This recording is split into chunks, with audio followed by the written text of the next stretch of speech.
Monsieur Gado, vous êtes l'un des anciens ministres des Affaires étrangères du Sénégal. On vous a entendu aujourd'hui et aussi membre de la coalition Benno Bokk Yakaar. Vous apprenez à quitter Benno Bokk Yakaar, vous attendrez qu'on vous demande de sortir. Non, je ne crois pas qu'à Benno on demande aux gens de sortir. La question ne se pose pas sous ce rapport. Ce que j'ai expliqué dans cette rencontre, c'est qu'il y a 3 courants aujourd'hui dans le MPCL. Ceux qui veulent sortir de Benno Bokk Yakaar, ceux qui veulent rester dans Benno, il y en a aussi. Et ceux qui veulent sortir pour aller dans l'opposition radicale, ce qu'on appelle l'opposition radicale, c'est-à-dire systématique. Et ceux qui veulent aussi sortir pour aller dans ce qu'ils appellent une opposition constructive. C'est-à-dire que quand nous ne sommes pas d'accord, nous le dirons. Quand nous sommes d'accord, nous le dirons. Mais quand nous ne sommes pas d'accord, nous le dirons avec argumentation.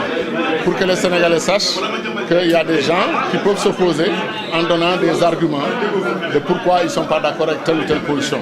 Mais quelle est la position dominante dans le MPC? Je ne le sais pas.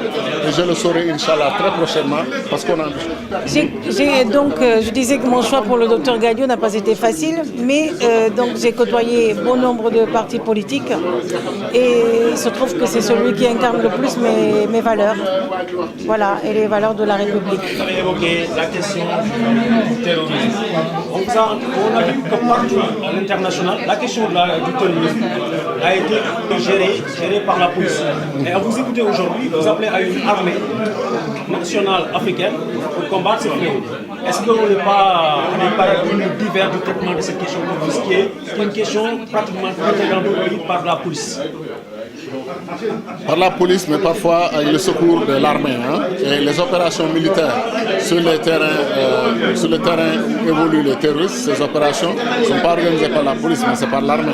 Comme en France, quand la France va bombarder les positions de Daesh en Irak ou en Syrie, c'est fait par les militaires.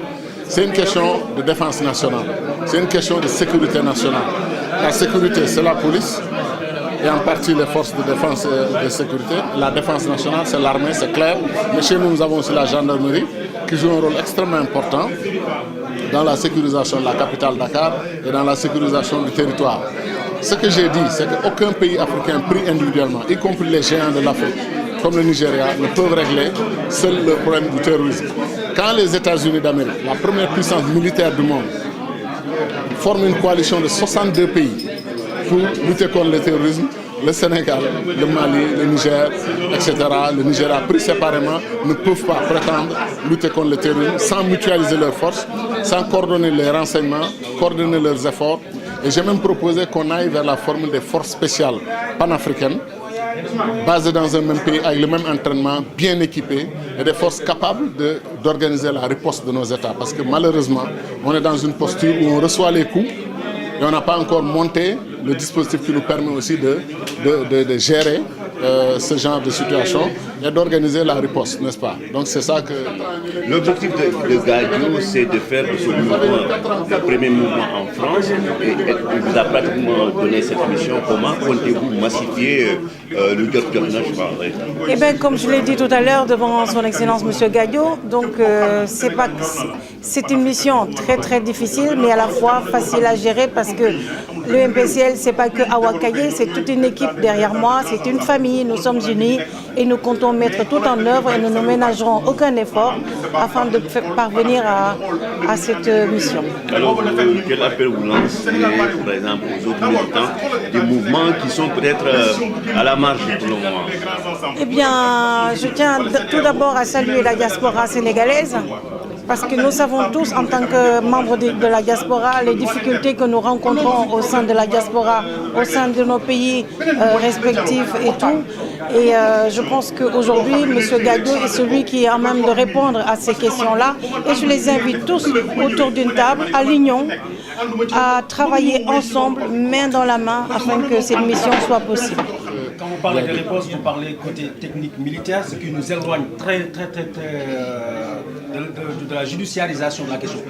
Ici, ce serait quoi le règlement de cette question? Sa judiciarisation ou son traitement de façon militaire, vous l'avez dit là? Ni l'un ni l'autre, c'est un peu de tout et surtout le fait que le terrorisme doit être perçu sous plusieurs angles. Arrêter et juger les terroristes ne règle pas le problème. Pourquoi d'abord il y a eu résurgence du terrorisme? Pourquoi il s'est amplifié? Pourquoi l'économie criminelle les trafiquants de drogue, les trafiquants d'armes, les trafiquants d'êtres humains sont venus se greffer sur le mode d'organisation terroriste. Tout ça, c'est des questions qui sont soulevées. Et comme j'ai dit, le mépris culturel par rapport à ceux qui ne parlent pas français ou qui ne parlent pas anglais ou qui n'ont pas été formés dans les pays occidentaux, ce mépris-là contribue aussi à la frustration de certains intellectuels qui finissent par rejoindre les groupes terroristes parce qu'on les appelle arabisants avec beaucoup de mépris. Et ensuite, la pauvreté chronique dans des endroits du Sahel où l'État ne vient que pour collecter les impôts. Ils n'ont de vision de l'État que l'État impôt, l'État taxe, l'État, etc. Aucun service de base. Et les terroristes viennent parfois organiser la mosquée, organiser le dispensaire, organiser l'école, apporter une contribution et après ils vendent aussi leur idéologie en même temps.